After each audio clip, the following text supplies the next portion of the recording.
One, are we, I'll do a quick check that I'm coming through on the sound. Is that, all right, perfect. Welcome everyone to Pusey House. I see many faces I recognize and some that I'm glad to get to know. Father George is away right now. Normally he would be introducing this on behalf of the house and as principal, but as the academic fellow here, I am not unsuited to introduce our speaker.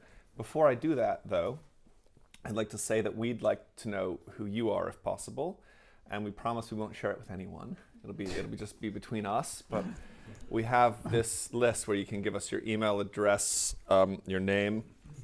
There's not room for anything else, but if you think there's anything else we should know, or you, and joking aside, if you'd like a prayer request or something like that, just stick it on there, and we'll remember you in the chapel. While I'm on the chapel, after this, we end promptly at the latest at 5:25, and you're welcome to join us for evensong and mass in the. It's going to be in the larger chapel or in the Blessed Sacrament? In the smaller chapel, in the Blessed Sacrament chapel, where our intern Obum, who is not here right now, will be preaching. We have term cards. These are the academic and these are the secular term cards. They're safe for people in the university who might not remember the Christian character of it. But they do sometimes mention God or have Roman collars or things like that in the pictures. But this is the term card of all the activities that will be happening this term, with some allusions to what will be happening next term. And if I could draw your attention to two things very quickly. One is next Friday in All Souls College, we're cooperating with them to do a colloquium on whether natural law needs a natural teleology. That's one track. The other track is the one that I'm behind. I'm also behind natural law and natural teleology, but the colloquium that I'm behind, which is the question of is Roman law natural law? And that especially eventually deals with questions of modern human rights, which are the Roman law of persons for our age, one might say. And the question between these two great systems, of course, canon law is based on Roman law, and so England does have a Roman law jurisdiction that's still present within the Church of England, and even in the space you're in, we're immersed in the Roman law. But that's the one question. The other is, does natural law need natural teleology? And that is the authors of a book that CUP will be publishing, which is the first history of natural law from the pre-Socratics to the new Aristotelians, the authors of which will all be present. Wednesday of next week, there'll be a lecture, a debate between Professor Melissa Michela of Notre Dame and Robert Coons of Texas Austin about the relation between natural law and human nature. That's 4:00 here in the big chapel. And the second thing is we'll have a colloquium on reading reading the classics through the Church Fathers. And that's on the 12th of February. 12th of February, it's a kind of a mini colloquium here with Brian Lapsa, giving us the conclusions of his DPhil thesis on exemplarism in the Church Fathers. That being said, I'll put these out here. And without further ado, I was asked to keep things mercifully short and introduced by our speaker, and introducing our speaker. He's a proud man of the academic north, York, Leicester, Durham. Also an Oxford man, being educated at Christ Church. He is a member of our trustees, and he's an academic church historian. And Pusey has taken up the mantle recently under his guidance, and with him as the inaugural lector, of making Pusey House a home of occasional lectures and hopefully periodic lectures on ecclesiastical history, since so much of the rest of the university has abandoned it. So without further ado, I introduce Professor Nigel Aston to speak to us about something he's expert in and has literally written the book on, and that is Christianity and Revolution.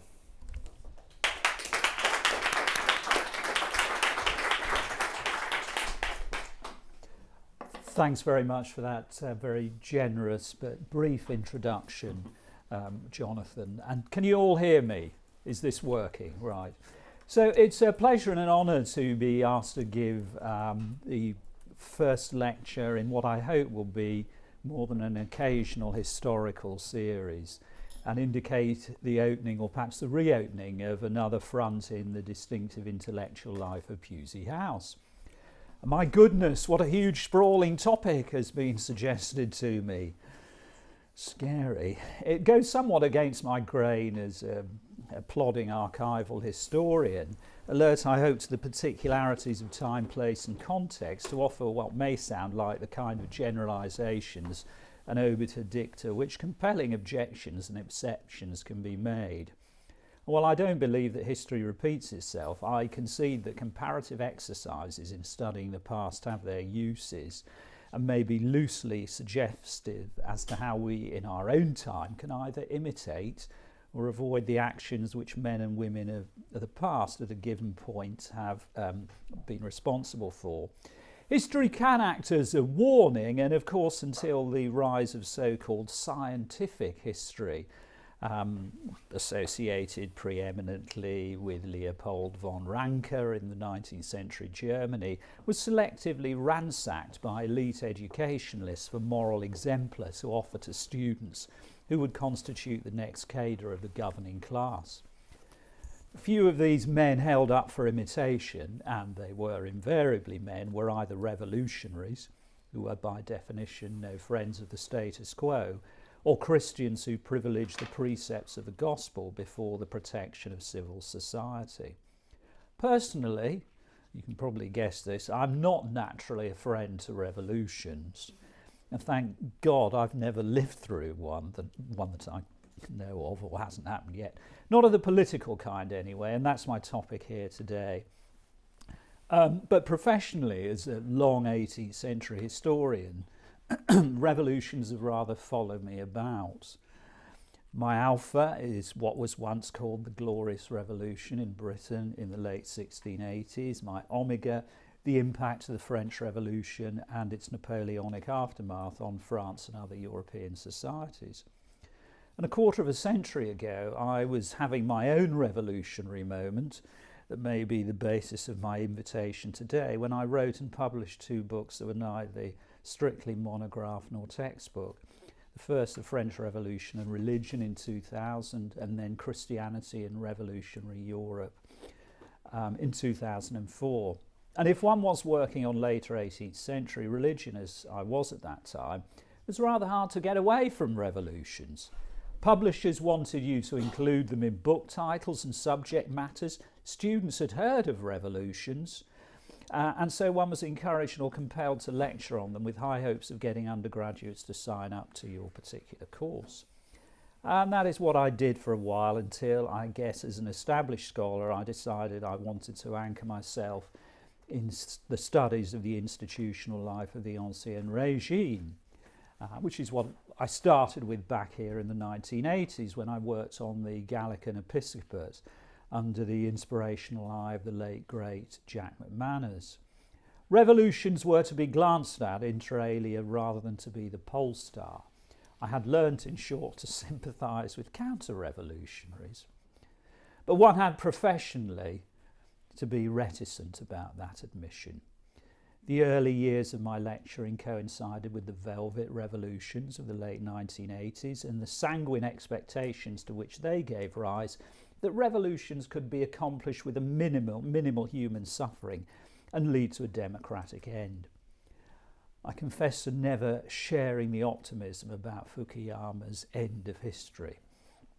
But my students were young, I wasn't that old myself, and I was always willing to turn my hand as a lecturer to go backwards to the English Revolution of the mid-17th century and forward to the 1848 revolutions and even beyond.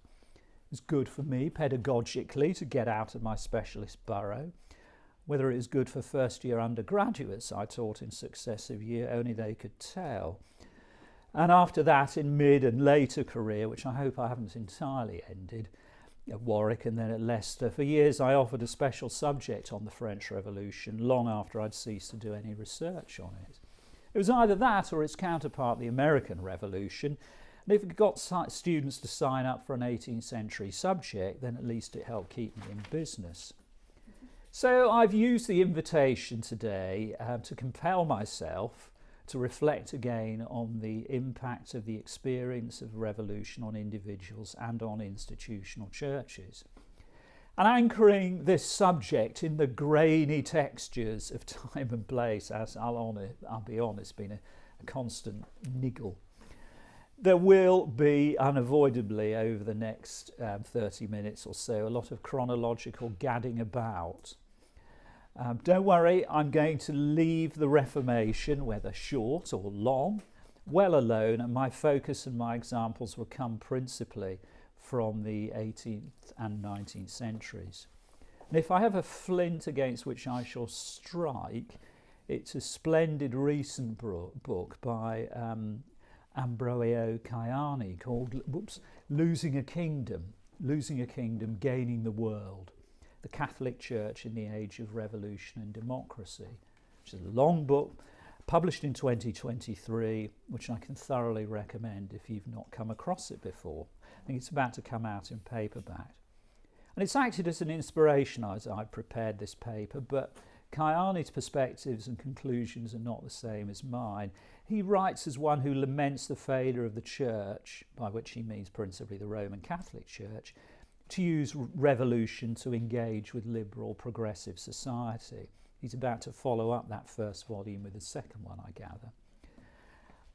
But there is a dialogue to be had between us, and so I shall be returning to his text 2 or 3 times, and for inasmuch as I have an anchor, it's that book. It'd be unfair to say that Caiani has a soft spot for revolutions. That would be a distortion of his scholarship.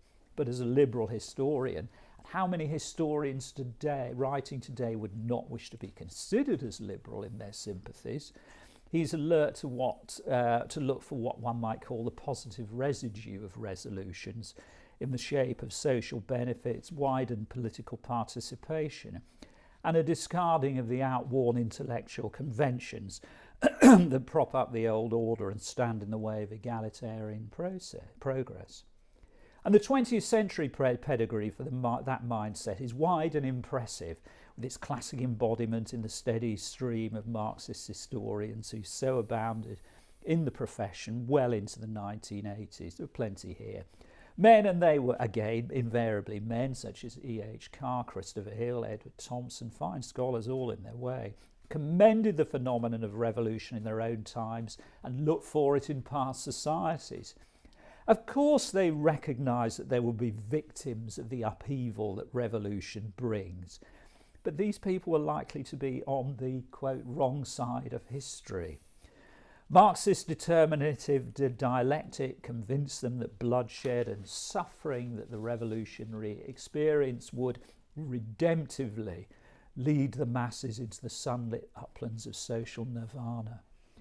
Herbert Butterfield, in the classic 1931 The Whig Interpretation of History, accurately targeted, quote, the tendency in many historians to praise revolutions, provided that they've been successful, to emphasise certain principles of progress in the past and to produce a story which is the ratification, if not the glorification of the past.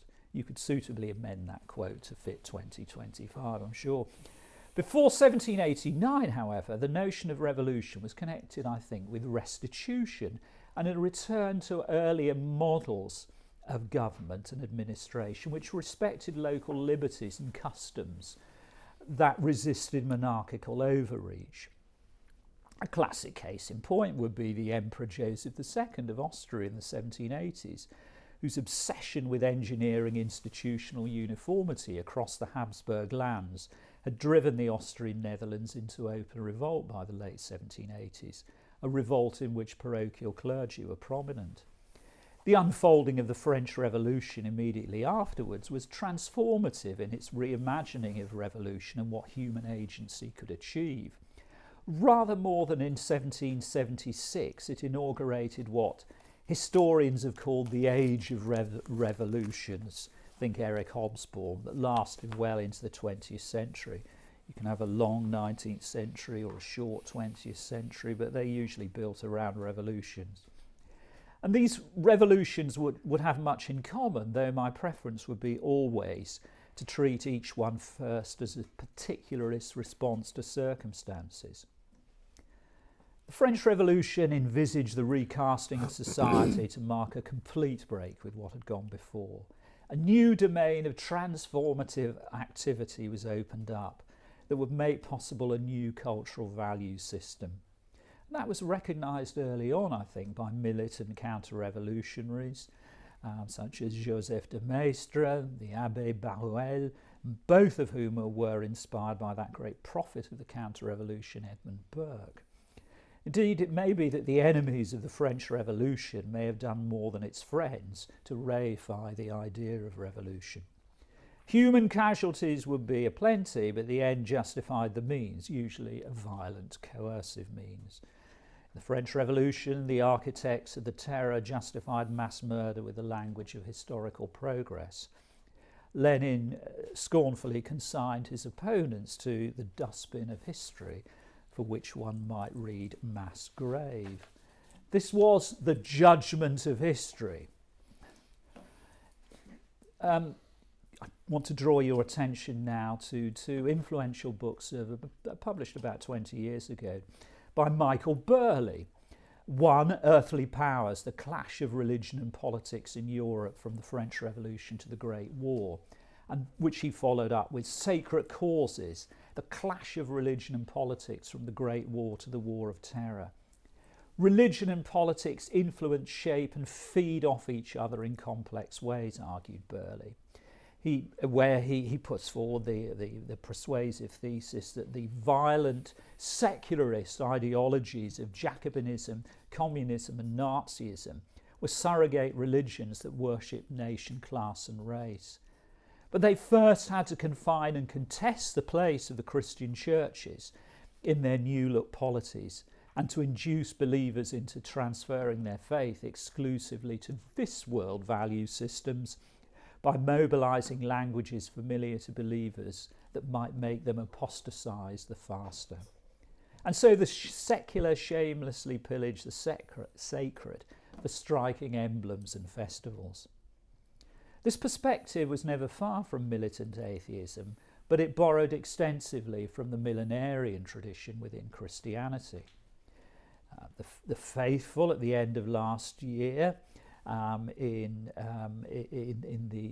the run-up to Christmas, in Advent, and again had a foretaste of prayed constantly for the return of Christ in glory. It's the Church's traditional prayer.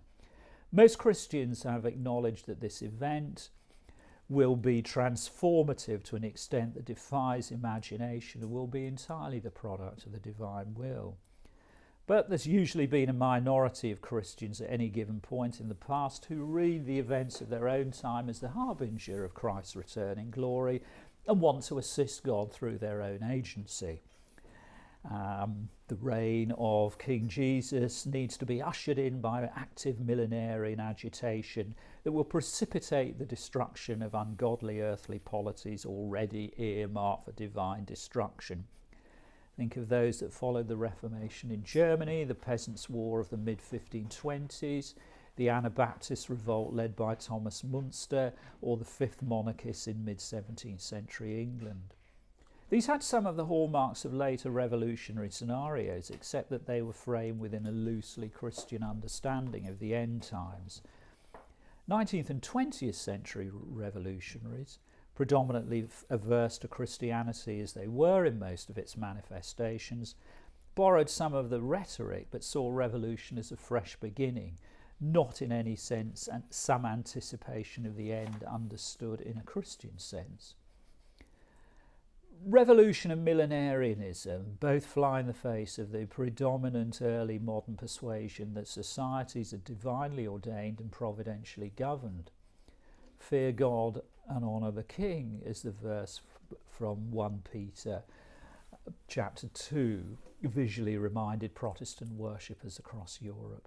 And in England, after the experience of the civil wars, disestablishment and republicanism, that view became entrenched. And the Church of England, restored in 1660, laid understandable store on the teaching of non-resistance and passive obedience to monarchy, a perspective that would lead to agonies of conscience and in the reign of James II and the Revolution of 1688 to 89. It was an early indicator that ecclesiastical establishments, to put it mildly, are uncomfortable with revolutions. In their wake come disruption, widespread reconstruction, outright overthrow and violence to persons and property. Certainly that's been broadly the case since the French Revolution. But there's a tension apparent here, for the churches in every generation are also impelled to look for a renewal of the faith, and there are always individuals calling attention to how that might be accomplished, be it fresh ways of enhancing the role of the laity, improved clerical education, or restructuring and simplifying hierarchies. Men and women advocating change in the name of renewal as a gospel imperative. This can be presented less as revolutionary than restorative, the church getting back to a model of how the early Christian church was imagined to be, a return to the status quo ante. We might call these tendencies reformatory rather than revolutionary, but the first can lead to the second.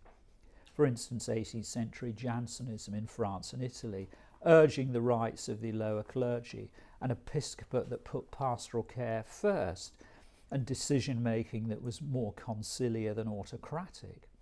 And in France in 1789, that conciliar model will be embraced initially in designing new secular constitutional structures with Jansenist-minded deputies in the National Assembly, leading the way in recasting the Gallican Church to become the partner of the revolutionary state. Such an outcome could be, if that ended by precipitating national schism and the alienation of the papacy. Such an outcome could be the endgame of those who sought reformation at any price and were willing to put their trust in a state that might wish to engineer a level of change that would be ultimately inimical to their objectives. Of course, revolutions can, usually in their initial, apparently libertarian stages, create religious beneficiaries when the grip of ecclesiastical institutions is loosened. In France, Protestants were allowed unrestricted freedom of worship in the Constitution of 1791 and could engage in civil life. The revolution also brought legal parity for French Jews. But bear in mind that Huguenots prior to the revolution had benefited from legal concessions and that the terror would not exempt them from its war on superstition, and that it was moneyed Sephardim Jews who negotiated integration more successfully than the predominantly Ashkenazi of Alsace. By contrast, 20th century revolutions by and large made minimal provision for the protection of Christian minorities, and only secularised Jews gained any degree of protection from communist regimes that invariably indulged anti-Semitic prejudice, if not outright persecution. There's perhaps a pattern here. Revolutions promise new freedoms for the disadvantaged and the dispossessed, and a break from the oppression and corruption of the previous order, but then they bring their own unsought and disruptive changes through coercion, violence and persecution. Christian churches have been habitually presented, rightly or wrongly, as counter-revolutionary agencies, and therefore those who insistently refuse to relinquish the practice of faith and transfer it to a new political order are often, quite literally, in the firing line. Primary among the dispossessed victims of revolution are women, religious and lay alike. And when I wrote and researched on the French Revolution in the 80s and 90s, I was astonished to find the way in which historians had focused on bourgeois pro-revolutionary female activists, Olympe de Gouges, for instance, for whom the revolution held out the promise of independent agency. In this country, I suppose you'd want to have somebody like Mary Wollstonecraft, on whom there is a massive industry, scholarly industry. Someone like Olympe de Gouges in France had many generous liberal expectations of what revolution would bring, but they'd been time dashed by the intrinsically patriarchal nature of the revolutionary phenomenon, even though they can now be acclaimed as precursors of a struggle for women's right. And presentist-minded historians today, looking as they must for impact and relevance, continue to place a spotlight in that direction. But what I wondered about the vast majority of women with other values that couldn't be reconciled with revolution. Why didn't historians spend much time looking at them? For instance, with the taking of religious vows banned after 1790, there was no future for convents in France except for those in nursing positions, and even they were closed down a couple of years later. Physical violence and intimidation were the lot of many women living in convents in pro-revolutionary urban areas. And capital punishment for those judged culpable in the terror. Think of Poulenc's 1957 operatic masterpiece and the 16 Carmelites of Compiègne, apparently going to the guillotine singing the Ave Regina, but I'm not sure that they did that, but they certainly sang it at some point on their way to the scaffold. And what of the millions of women living as they were in the countryside, for whom the parish church and the sacraments allowed a form of personal expression not to be found in daily drudgery and family duties? It's those women, I'd suggest to you, in any revolution who are the big losers if an anti-Christian turn is taken. These are among the très petites gens for whom the late Richard Cobb had such sympathy, those whose lives are messed up by the impact of revolution. His case studies in one of his lastest and shortest histories, Death in Paris, tackle exactly this kind of category. Studies of many servants and shop workers to be found in police records who lost their jobs because their employers and their customers had left Paris. In terrible winter weather, with minimal poor relief, the number of people committing suicide in the River Seine in 1794 to 95 was at an all-time high. Many of these people, and they were mainly women, had minimal access to any Catholic Christian comforts. Their equivalents on at least as great a scale can be found across the French countryside. No sacraments, no charity, no clergy, closed churches, not even bells that mark the division of the day and their duties. Same phenomenon can be observed across early Bolshevik Russia in 1918 to 22 as the titled and moneyed quit St. Petersburg for Western Europe and civil war ravaged the countryside. So these rural women are left to hold their families together as revolution and counter-revolution claimed the allegiance and likely the lives of their husbands and sons, or sometimes of themselves.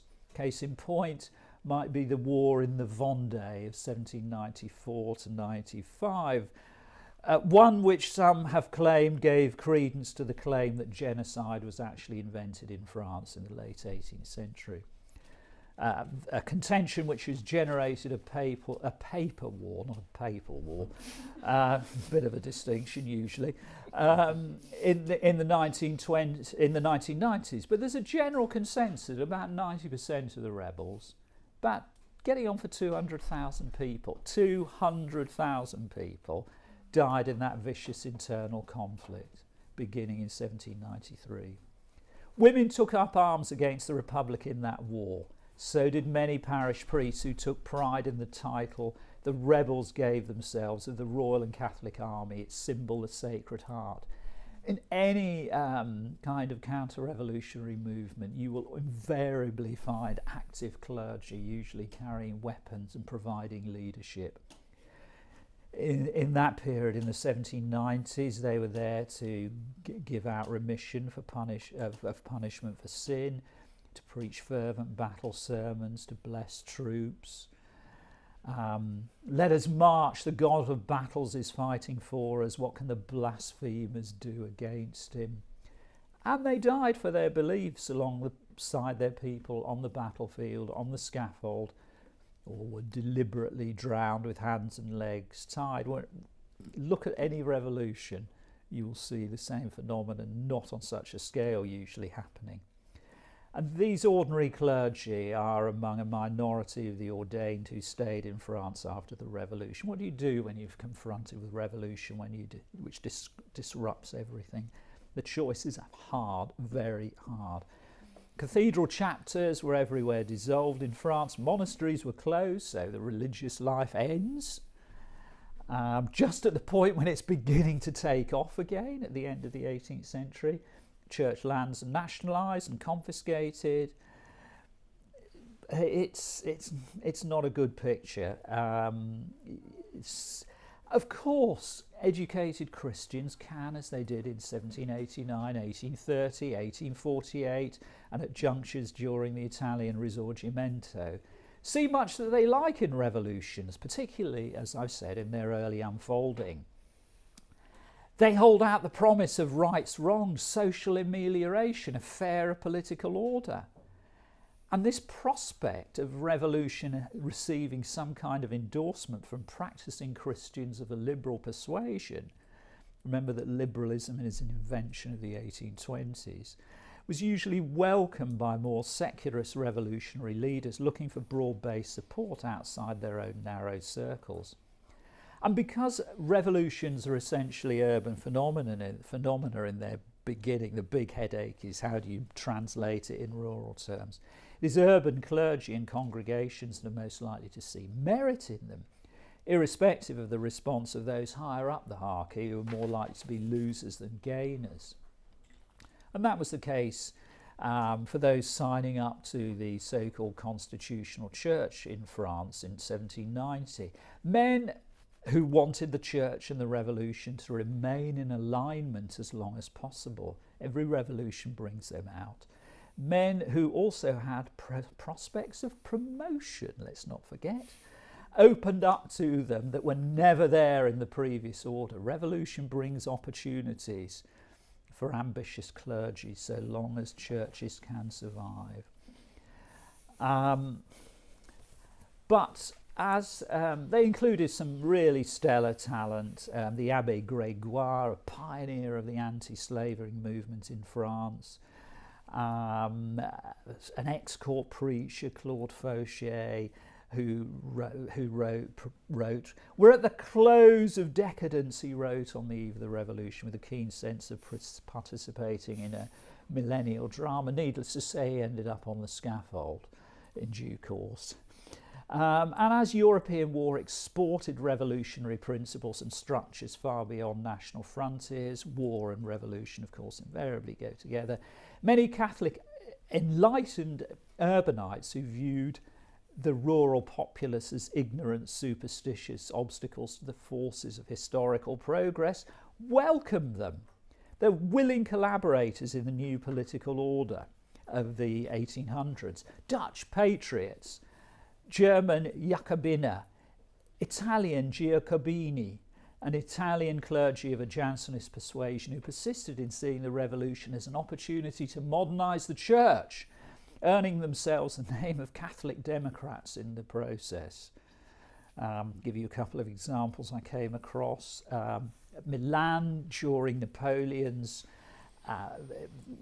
conquests in Italy in the 1790s, younger seminarians planted a tree of liberty in the quadrangle. And at Taranto, the archbishop for a while sported the Republican cockade and began to sign himself citizen archbishop. So you're always going to get fellow travellers, all those that think, I've got to really try and mend fences. Such symbolic gestures might do something to reduce the impact of the anti-clericalism that's historically been part of the revolutionary unfolding. And so a key strategy of those who one might call collaborationists was to urge a sort of political alignment that would prevent the clergy in their churches from being immediate targets. It's hard to achieve that in the hardline conservative world of post-Napoleonic Europe. No one did more perhaps to try and persuade the hierarchy in the papacy that it was in its own interest to adopt a social ameliorative Catholicism in the 1830s than the great French priests Félicité Lamennais. And that was hard going. Gregory XVI had in 1831, sorry, I'm just looking for page 11, which seems to have gone well, here it is. There it is. Right, okay. Yeah. So Gregory XVI had in 1831 been required to seek military aid from the Habsburgs to crush uprisings in the Papal States and in Rome itself. And it was in line with the Curie's hostile attitude to the other revolutionary outbreaks of that period in Belgium and Poland. In this increasingly ultramontane world, Lamennais conceded that the papacy was central to the moral authority of the Church, irrespective of nation. But his efforts met with limited success, so that eventually he moved on to endorse a more full-blooded political liberalism and just gave up on the Vatican. There was a brief window in the mid-1840s when the newly elected Pius VI granted some liberal-style concessions until the revolutions of 1848 shut that particular window. Of course, Pius the Ninth. Sorry, I meant Pius the Ninth. I don't know why I put Pius the VI there. Pius the Ninth, the great central pontificate of the mid-19th century. One notable exception to the sometimes desperate attempts of the Church in the 19th century to knit together the ruptured alliance of throne and altar, as Ambrogio Caiani points out, was its willingness to recognise the newly independent republics of Latin America, with the papacy appointing to vacant bishoprics there, regardless of Spain's historic patronage rights. Interestingly, between 1852 and 1889, no fewer than 10 concordats were signed between Rome and the new Latin American states. In that continent, radical priests transformed the Virgin Mary and her son into revolutionary icons that would cast a long shadow on South American Catholicism in the 19th and 20th centuries. Another byproduct of revolution, I'd suggest, is the growth of what you might call indifferentism towards practicing the Christian faith as it is being classically received and formulated. And this tendency was recognised early on by a very conservative Pope, Gregory XVI again, in 1844, in a decree which condemned contemporary liberalism as the fruit of indifferentism. How fair is that as a charge? Weakening of familiar structures, removal of clergy, secular writing, the sheer scale of change and upheaval and perhaps disappointment in outcomes can all swell indifferentism, as well as the time demands on the urban masses which made Christian practice so difficult. The relationship of liberalism to revolution is varied according to time and place, but the tension between them is hard to deny.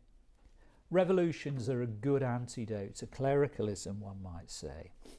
Laymen have to start burying the dead, marrying couples, celebrating white masses where bread and wine are venerated rather than consecrated. Prominent villages like a schoolmaster or a sacristan are called on to take services, whether in a church that was officially closed, a private building, or just in the open air. I particularly want to again emphasise the part played by women when clergy are few, menfolk are tempted by revolutionary ideologies. Defiant women can be much harder for revolutionary authorities to control and confront and stop. It's women in revolutionary France and elsewhere who resist de-Christianising tendencies. Again, to go back to the locus classicus of revolutionary France in the 1790s, these are the people ready to dig up trees of liberty, replace crucifixes that have been confiscated, encourage or dragoon cautious clergy to celebrate Mass for them in some remote barn or grange. There are numerous incidents of women in that period illegally ringing church bells to summon others to join them in prayers and hymns, perhaps at a local shrine, "We're only women, they don't do anything to women," said the female leader of a group breaking into one village church to hold a service in 1795. Women willingly risked their lives by hiding in their churches sacred images and objects squirreled away from the local church. For instance, in 1797 in Belgium, famous relics, including the Holy Blood of Bruges, that great shrine you can visit today, were kept for safekeeping at private addresses. It seems that the inculcation of Reformed Tridentine Catholicism since the mid-16th century fanned the flames of faith for that revolutionary generation of the early 19th century. A high level of instructed, predominantly rural religious practice was not easily overthrown. And that, I suggest, will be the experience of communist and social officials over the next 2 centuries. Of course, it often comes at high sanguinary cost. Christian witness in revolutionary circumstances have so often been matters of life and death, and faith finds out who its real friends are. Revolutionaries tend to single out priests and religious as obvious targets, hunted down because of who they are, what they represent, and because they offer an alternative moral and spiritual authority. Most revolutions have their instances. One thinks of the September massacres in revolutionary France, the clerical casualties during the Paris Commune of 1871, the mass shooting of Orthodox priests during the Russian Civil War of 1918 to 22. And perhaps another good example would be the killing of thousands of Catholic priests and nuns by Spanish Republicans during the Civil War of 1936 to 9. Come down to the sustained and comprehensive attack on Christianity during the high Stalinist years following World War II. It's little wonder that Pope John Paul II raised so many men and women individually and collectively to the altar. But revolutions can also have the ironic effect of actively stimulating new Christian growth. At one level, by an intellectual re-evaluation of religion. For instance, the French Revolution was a defining event of their lives for a whole raft of German thinkers, Fichte, Schelling, Hegel, and though their metaphysical drift operated largely independently of Christianity, their links with the Lutheran Church should not be minimised. The great Schleiermacher reached out to those whom he dubbed the cultivated despisers of religion, and in his lectures and writings proved what has been called probably the most original re-exploration of the Protestant theological position since the Reformation. In France, consider Chateaubriand hurrying back to the historic faith in the Génie du Christianisme. And in Spain, Pablo Olavide in the early 19th century produced Letters of a False Philosopher, won back to religion by the Letters of a Friendly Padre, produced a bestseller around the turn of the 19th century, one that would be indispensable and inspirational to educated Spanish clerical and lay people resisting the Napoleonic invasion of 1808. And it is in rural areas that the Christian faith has been especially preserved and transmitted during immediately after revolutionary upheavals. It's above all in the home where women keep the faith alive, catechizing their children in the absence of a priest, reading from the Bible, telling their youngsters about the lives of saints. That's what the church has depended on for survival in hard times. During the French Revolution, visiting clergy often left behind literature designed for this purpose and was heavily used by mothers. If you think of the archetypal parish priest of the 19th century, the patron saint of clergy to this day, the Curé d'Ars. Ars, by the way, is a wonderful little place for a quiet pilgrimage. It's completely immune to, the excessive kitsch that you find down the road at Lourdes. And the curé d'Ars was nourished by his mother in his childhood years when he discovered his priestly vocation. In the aftermath of the revolution, confessional leaders can't afford to neglect the mainsprings of revival from whichever direction they spring.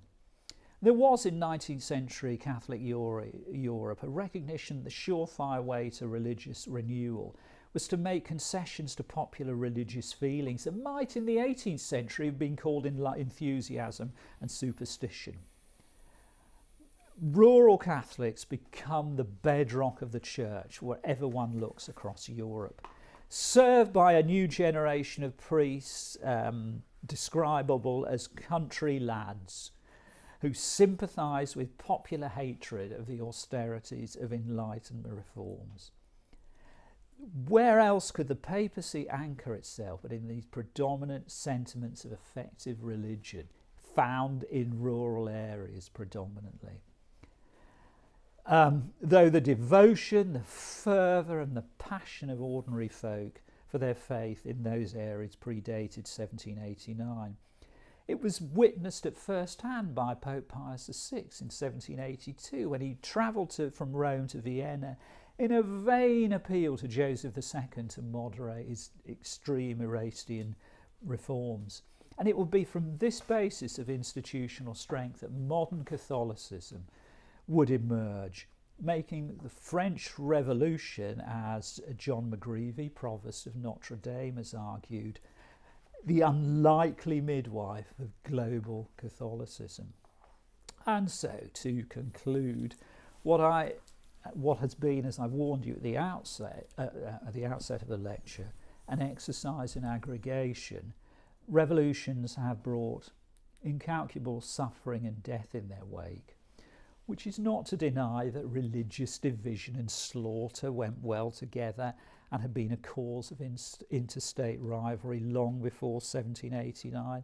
Just to think of my own century, as it were, the 18th.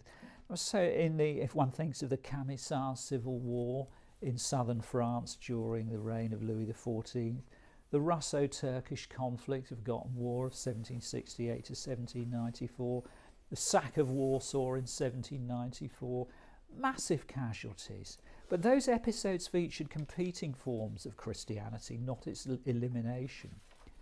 Revolutions of later,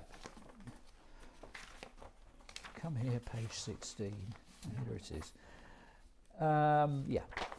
Revolutions of a later date are primarily disruptive for Christian observance per se, but they can also be an opportunity for renewal.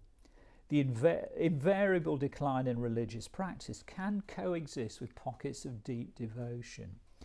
And of course there are exceptions to this perception. Just to give you an obvious one, the church-dominated state of De Valera's Ireland that followed from the Irish revolutionary experience of 1916 to 23. But putting the Irish experience aside, revolutions are mainly male-led, with women and children as passive, reactive subjects, non-beneficiaries for the most part, but who can discover new ways of agency in difficult circumstances. For Catholic families on the breadline, the displacement of material relief and assistance caused by the closure of religious institutions has often been fatal, often going together with the death of male members of the household. And if the concept of modernity should correctly be viewed as essentially an intellectual project of the mid-19th century and later, and not projected back into a much remoter past, then revolution was to its exponents a commendable way of speeding up its advent. Which brings me back to Ambrogio Caiani and his contention that, to quote, the tragedy of the age of revolution was not that Catholicism lost the papal states, but rather that it missed an opportunity to re-engage with society. For Caiani, the churches can only properly engage with society by embracing modernity and, as it were, riding out the revolutionary experience. Problem there is that Christianity is not the handmaiden of temporal trends, be they modern, postmodern or whatever, though it can creatively borrow from them. Its task is surely to live out and transmit a dynamic tradition that has so often been seen as antithetical to revolutionary objectives, and it's paid a high price for that. So the best that one can hope for, if I can close on a slightly positive note, in the words of a late 18th century Anglican cleric in Cornwall, who was the direct ancestor of two future Archbishops of Canterbury, reacting to news of 1789 in France. He said, "It is to be lamented that revolutions favourable to humankind are so frequently attended with scenes of horror. But it is the same in the natural material world, and individuals are as little spared. After storms and tempests, inundations and earthquake, the sun shines again with brighter splendour, and perhaps all the powers of nature acquire new force and vigour." Had he been alive in the 20th century, he might have wanted to reconsider that last clause. But I think I'll try and close on a note which suggests that revolutions can bring tiny, potentially fruitful growths with them, as well as a great deal of individual human suffering. Thank you.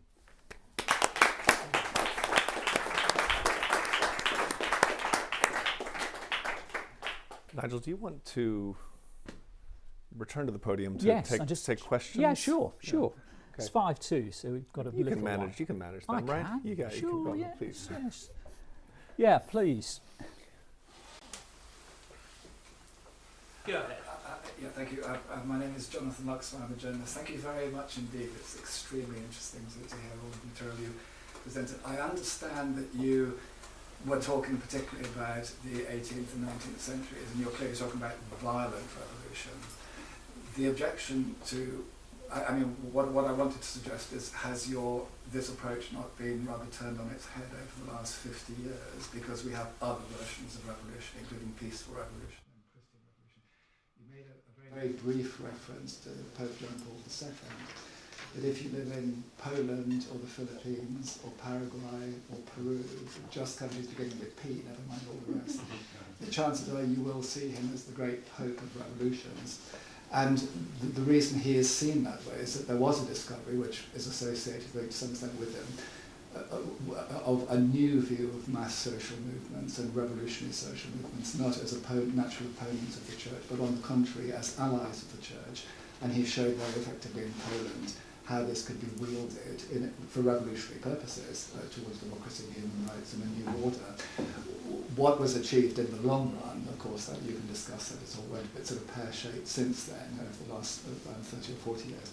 But nevertheless, I wonder how you fit that into your analysis, this new idea of peaceful and indeed Christian revolutions, which fulfill the criteria of revolutions just as much as the ones you're talking about. Thanks very much. Yes, that's a very important question. Obviously, I'm partly time constrained. I wanted to place my strengths rather than my weaknesses as a historian. It's what strikes me about that is the presentation of John Paul II as a sort of quasi-revolutionary figure, and the church as an agency of serious changing in late 20th century Poland, is that yes, things did work out well there, but on the other hand, the strong counterfactual possibility of repression was always there, and it was essentially the careful management by the Vatican and its allies on the ground in Poland, and I think managed to smooth the way, plus the decline of Russia as a power with the confidence to intervene in its satellite territory. So the risk of violence was always there, it wasn't developed. Some of the other instances you mentioned, I couldn't comment on because I probably know a lot less than you about them. whether there's a new paradigm of revolution which is sort of non-violent and non-Marxist, I remain to be persuaded, really, because I think one could call what happened, the experience of some countries in later 20th century Europe, as perhaps suggestive of a variation on the revolutionary theme as I've defined it, but whether they are, how normative they're going to be remains an open question. Again, it's a question of how one defines revolution, and I chose, because I needed to get a handle on this, to go with, if you like, more classic and familiar cases. If that model has been moderated, and I'm open to persuasion along the lines that you suggest, then I'm delighted to hear it. Yeah. Thank you. I found that absolutely fascinating. We're talking about definition of revolution. Before I come on to that, I mean, it has been said that in Galatians 3:28, Paul caused three, or laid the ground for, or put the yeast into the mix for three revolutions: economic, social, and sexual. There is a sense in which Christianity does, in its witness to the gospel and to the sovereignty of God, through its social organisation, stand in challenge to certain political settlements. And so one may then think, well, perhaps there's a useful analogy with war. I mean, war is not something which Christians are in general for. Christians ought, I think, in principle, to be pacifists, but find ourselves constrained sometimes to believe that war is violent. Political violence is the least worst option.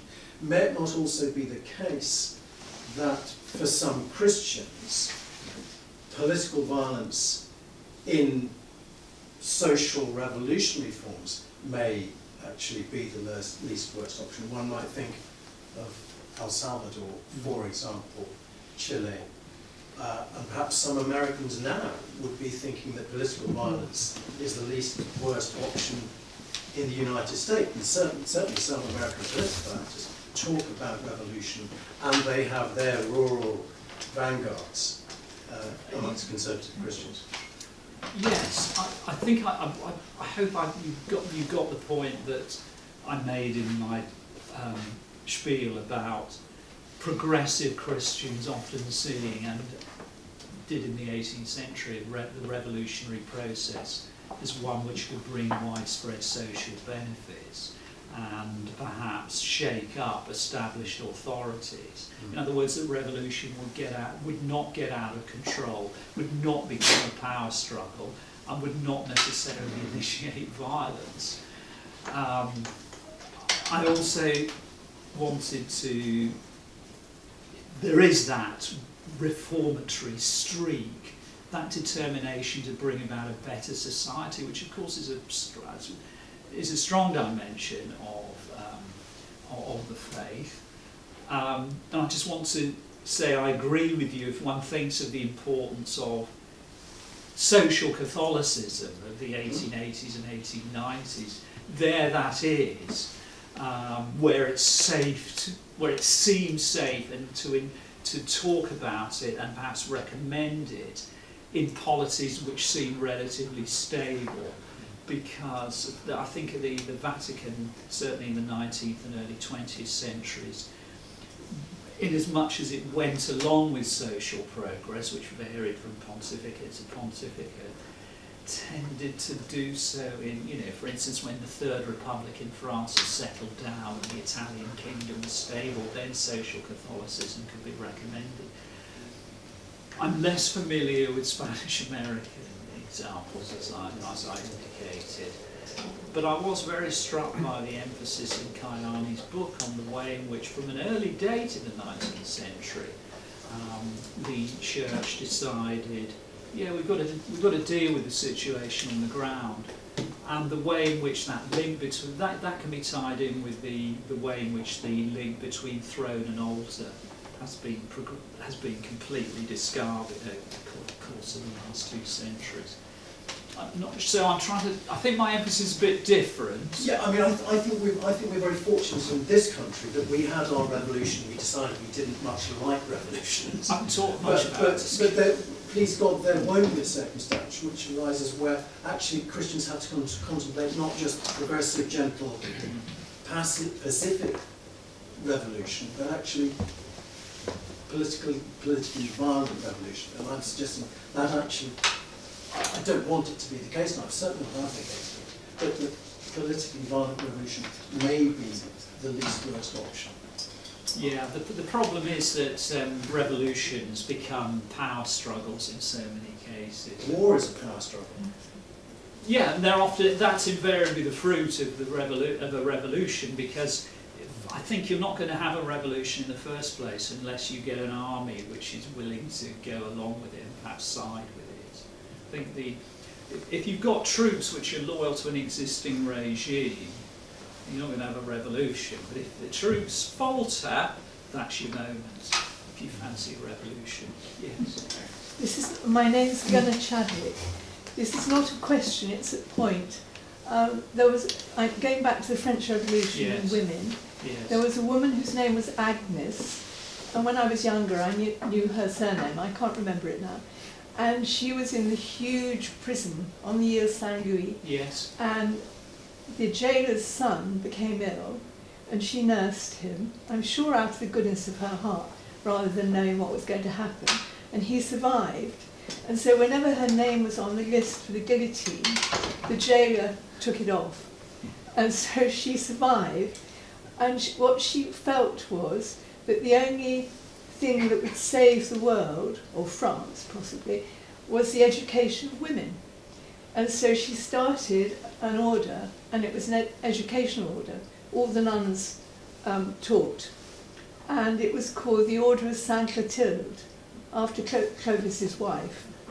And it had very good schools all over France, and one in England that I taught in. And she was an amazing woman. I'm sure it'd be nice to think that there are other cautionary tales of that kind. Sorry, a bit louder. I'm sure that there must be other similar tales of a positive personal interaction in difficult circumstances with lasting benefits. I wanted to build on that a little bit, questioning the hypothesis, given quite often women's identification with secularist philosophies that can be the source of revolution. Admittedly, all my off the top of the head examples, they're all Latin Americans, but the co-governor of Querétaro in the Mexican War of Independence, Frida Kahlo, very much a poster child for the 20th century Mexican Revolution. Anita Garibaldi, who was very much shoulder to shoulder with Garibaldi, but firstly in southern Brazil and then in Italy. Or obviously Eva Perón in a later date. Can you comment more on their links to secularism? You can probably do that better than me, actually. I'm not going to deny the forcefulness of individual women actors in revolutionary circumstances and the difference their involvement can make. But I don't want to let that override the challenges that the revolutionary experience can bring to the average rural inhabitant of pre-mid-20th century Europe. So, I'm all for identifying progressive, bourgeois, female, pro-revolutionary participants. There's no shortage of examples for those in any text that you care to study. But how typical they are, their typicality, I think, needs to be measured carefully. and arguing against myself, they often had a famous husband as well, who was also identified. Yeah, it helps. Or partner, I should say. Yeah. On this point of revolutionary women, how is it that you made the point that the Wollstonecraft scholarship is an enormous edifice? How is it that we don't hear we're not so aware of the writings? Maybe not things necessarily written for publication, but diaries and letters. Presumably, there must be an enormous wealth of diaries of letters written by royal French women in the Revolutionary period. But we just don't. It doesn't seem to penetrate scholarship, and perhaps in academia, individuals are known, but we don't seem to hear about it in the wider discourse. We don't seem to hear these conservative. I think it's partly, isn't it, because rural women are too busy or semi-literate to actually write down their experiences. And I mean, just to use as an example, the War of the Vendée, which I'm closely familiar, so much of that, there's a lot of female writing about it, but a lot of it is by elite women writing retrospectively about what happened, and actually, and on the other hand, you've got their accounts, and then you've got those of revolutionary officials dismissing them all as fanatics, who are the sort of handmaidens of the clergy, and you just get rid of them. So it's gold dust, really, to find contemporary accounts written by, if you like, ordinary or approaching ordinary women about their experience at the time. It's not easy. But it's one of so literate women who are pro-revolutionary, who are keen on change. Yes, of course they leave fascinating materials behind. But for every, if you think of the influence of Mary Wollstonecraft, in her own times, her efforts pale into significance by somebody like Hannah More, whose writings were enormously popular and placed a completely different, if you like, counter-revolutionary emphasis upon the need to preserve existing British society and any other society you could think of. My name is Carmichael, and I was involved with South Africa for many years. So I'd rather like to lend weight to what has been said by several people over in this corner. Yeah. That one does really need to look outside Europe and outside the 17th to 18th centuries, 19th, whatever, if one's going to get a fuller picture. Agreed. And of course, South Africa doesn't obey the rules in that the church which supported the apartheid government until it began to think and in fact realised that the gospel is not supportive of apartheid, was the Dutch Reformed Church and its more radically right-wing offshoots. Whereas in the vanguard of opposition to the apartheid government were, for example, the Anglican leaders, Trevor Huddleston, Desmond Tutu, and so on. So I think you really do need to look at other examples to nuance the idea that the church always gets caught on the side of the oppressor, or struggling with how to be counter-revolutionary. I wouldn't deny that,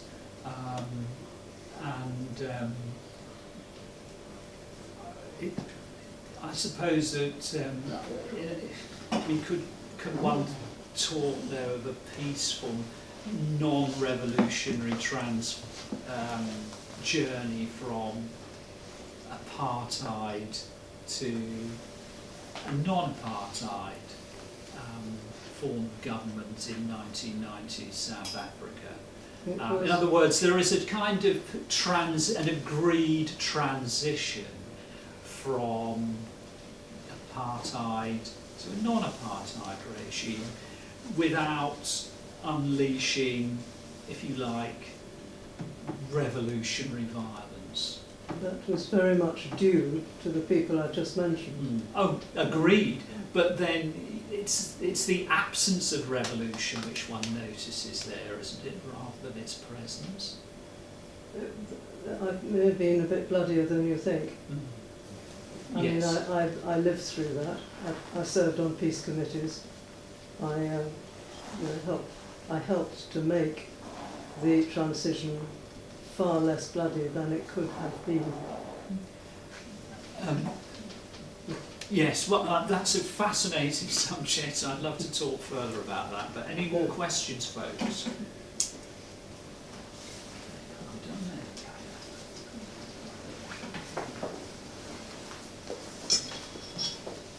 So, I will reiterate. Term cards are here. Even song is there. Mass following, you're welcome to join. And next week in the chapel at the same time, we have a debate about the relation, the one and only relation between human nature and natural law, as the start of our colloquium by that title. Thank you so much, and we give another round of applause.